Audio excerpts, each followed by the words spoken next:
14 ফেব্ৰুৱাৰীত শংকৰদেৱ কলাক্ষেত্ৰত মঞ্চস্থ হ'ব বিবি হাস্যমধুৰ নাটকখন মঞ্চস্থ কৰা হ'ব হিন্দী ভাষাত।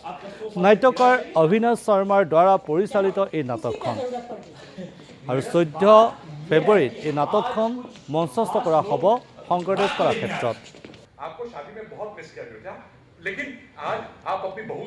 মানুহে হাঁহিবলৈ পাহৰিলে।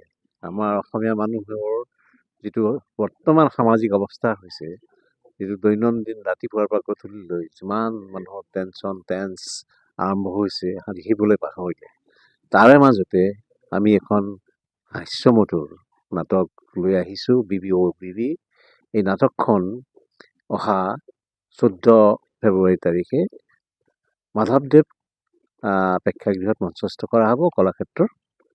এই নাটকখন আৰম্ভণিৰ পৰা শেষলৈ এখন বিনোদনধৰ্মী নাটক।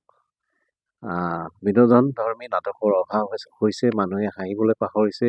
এই সময়খিনি, যিখিনি সময় নাটকত বহি থাকে দৰ্শকে সুন্দৰ বিমল আনন্দ পাব বুলি আমি আশা কৰিছোঁ। আমি গ্যাৰেণ্টি কৰিব পাৰোঁ with the wonderful cast and crew that we have, যে আমি আপোনালোকক হহুৱাব পাৰিম। Laughter after all is the best medicine. So' মই সকলোকে অনুৰোধ কৰিছোঁ, আপোনালোকে যাতে আহি পেলাই নাটকখন চাই আৰু ইয়াৰে আনন্দ উপভোগ।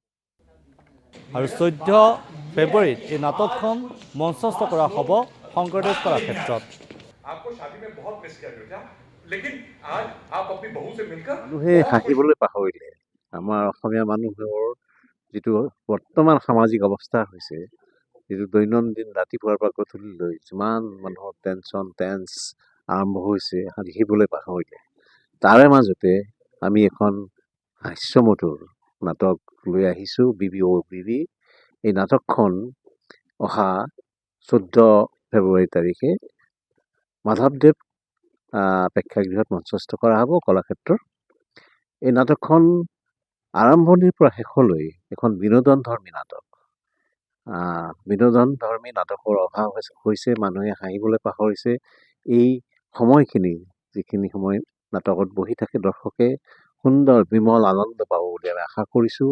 আমি গ্যাৰেণ্টি কৰিব পাৰোঁ with the wonderful cast and crew that we have, যে আমি আপোনালোকক হহুৱাব পাৰিম।